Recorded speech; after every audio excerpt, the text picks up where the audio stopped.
नमस्कार, मैं अखिलेश रावत। आपका स्वागत है हमारे चैनल पर। साथियों, रतलाम झाबुआ अलीराजपुर लोकसभा सीट की बात करी जाए तो यहां से कांग्रेस ने सारी अटकलों के बाद अपना प्रत्याशी घोषित कर दिया गया है। कांग्रेस ने पूर्व सांसद और पूर्व केंद्रीय मंत्री कांतिलाल भूरिया को अपना प्रत्याशी बनाया गया। भारतीय जनता पार्टी ने अनीता नागर सिंह चौहान को अपना प्रत्याशी बनाया है। वो 20 से 22 दिन पहले से उनका घोषणा हो गई, लेकिन कल रात देर को कांग्रेस ने अपना प्रत्याशी घोषित कर दिया गया और कल ही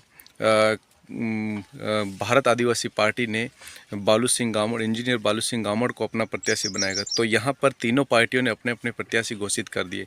तो पूर्व सांसद कांतिलाल भूरिया और पूर्व केंद्रीय मंत्री रहे हैं कांग्रेस की सरकार में, और कई बार यहाँ यानी कि रतलाम झाबुआ अलीराजपुर के एक बहुत बड़े, इस पूरे मध्य प्रदेश के कांग्रेस के जो आदिवासी समाज के कांग्रेस पार्टी के एक कद्दावर नेता माने जाते हैं।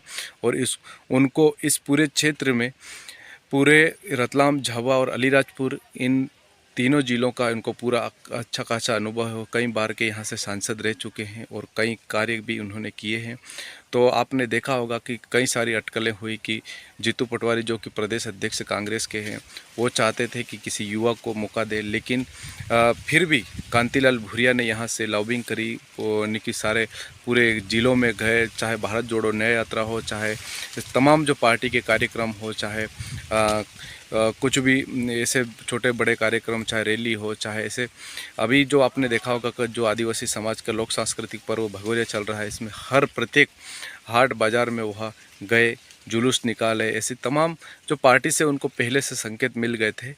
माना जा रहा है कि कांतिलाल भूरिया का ये आखिरी चुनाव हो सकता है, लेकिन फिर भी बहुत कांग्रेस के बड़े बड़े कद्दावर नेता चुनाव लड़ने से पीछे हट रहे, लेकिन कांतिलाल भूरिया ने को टिकट दी गई है। और कांतिलाल भूरिया अगर इस मैदान में है तो उनके सामने भारतीय जनता पार्टी से अनीता नागर सिंह चौहान है और भारत आदिवासी पार्टी से इंजीनियर बालू सिंह गामड़। लेकिन यहाँ भाजपा और कांग्रेस दोनों में सीधी टक्कर है, क्योंकि आपने 2019 का जो लोकसभा चुनाव देखा होगा, 2014 का आपने लोकसभा चुनाव देखा होगा। 2014 में भारतीय जनता पार्टी से लड़े थे यहाँ से स्वर्गीय दिलीप सिंह जी भूरिया, और कांग्रेस से लड़े थे कांतिलाल भूरिया। मोदी लहर में कांतिलाल भूरिया 2014 जो चुनाव था वो हार गए। 1-1.5 साल बाद दिलीप सिंह भूरिया की डेथ होने के बाद में यहाँ उपचुनाव हुआ, तो दिलीप सिंह भूरिया की पुत्री निर्मला भूरिया को भाजपा ने टिकट दी और कांतिलाल भूरिया कांग्रेस से लड़े। तो फिर इसके बाद में वहाँ जीत गए उपचुनाव में, कई वोटों से जीते। फिर 2019 मोदी लहर में फिर उन्होंने चुनाव लड़ा, तो उनके सामने जीएस डामोर, जो कि गुमान सिंह डामोर जो वर्तमान सांसद है, उनसे करीबन 90,000 के 20 में वोटों से अंतर से कांग्रेस के जो कांतिलाल भूरिया थे वो हार गए। लेकिन वो वहाँ पर भी नहीं बैठे। जैसे ही का सांसद गुमान सिंह डामोर को भाजपा से टिकट मिली और वो जीते, और उन्होंने विधायक से इस्तीफा दिया। पहले वो एमएलए बने थे, एमएलए बनने के बाद विधायक से इस्तीफा देकर उन्होंने सांसद का चुनाव लड़ा, और सांसद का चुनाव जीतने के बाद में वो सीट खाली हो गई और कांतिलाल भूरिया ने उसी विधानसभा जो झाबुआ 193 में से जो उपचुनाव लड़ा, और वहाँ से जब उनके सामने भानु भूरिया आते हैं तो भानु भूरिया को कई वोटों से हरा कर कांतिलाल भूरिया विधायक बन गए। और इसके बाद में वहाँ 2023 का जो विधानसभा चुनाव हुआ तो उनकी जगह पे उन्होंने अपने बेटे विक्रांत भूरिया को वहाँ से चुनाव लड़ाया। उन्होंने भानु भूरिया को कई वोटों से हराया। तो कहीं ना कहीं यहाँ कांग्रेस के जो कद्दावर नेता माने जा रहे हैं, और पूरे क्षेत्र में आप देखा जाए तो इन 8 विधानसभाओं में लगभग 3 अभी कांग्रेस के पास है और 4 भाजपा के पास है और भारत आदिवासी पार्टी के पास है। तो और हर क्षेत्र में कांग्रेस दूसरे नंबर पे रही है। और कहीं ना कहीं कांग्रेस हर मान लेते सेलाना में दूसरे नंबर पे रही है।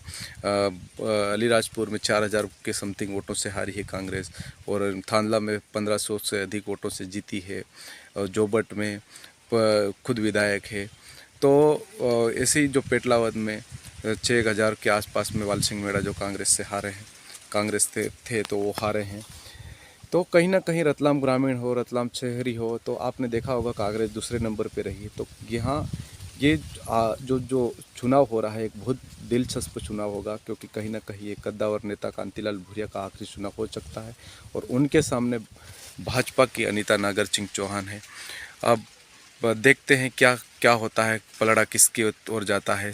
अब सभी चुनावी प्रचार में लगे हुए हैं, अपने अपने क्षेत्रों में काम कर रहे हैं, चाहे भगोरिया हो, चाहे बैठक हो, चाहे तमाम कार्यकर्ताओं से बीच में मिलना हो, तो सब कुछ हो रहा है। अनीता नागर सिंह चौहान 20 दिन पहले से, उनको जब भाजपा ने पहली लिस्ट जारी की थी वहाँ से टिकट दी थी, वहीं से वो कार्यकर्ताओं के बीच में मिल रही है और क्षेत्रों क्षेत्रों में जा रही है और पूरी पार्टी ने कमान संभाल ली गई है। जिस तरह से मोदी लहर में जो 400 पार का जो लक्ष्य ले रखा है उसको कैसे पार किया जाए, तो कहीं ना कहीं यहाँ पर कांतिलाल भूरिया भी एक बाहुबली के तौर पे यहाँ माने जाते हैं और उनके सामने उनको कई चुनावों का अनुभव है, कैसे जीता जाता है, कैसे कार्यकर्ताओं से मिलना होता है, किससे, तो ऐसी तमाम सारी बातें हैं। हम आपको और भी अगले उनके जो कार्यक्रम रहेंगे चुनावी माहौल के बारे में हम आपको हमारे वीडियो के माध्यम से बताएंगे। आप नए हो तो हमारे चैनल को सब्सक्राइब कर अवश्य करें और कमेंट बॉक्स में अपनी राय अवश्य बताएं। धन्यवाद।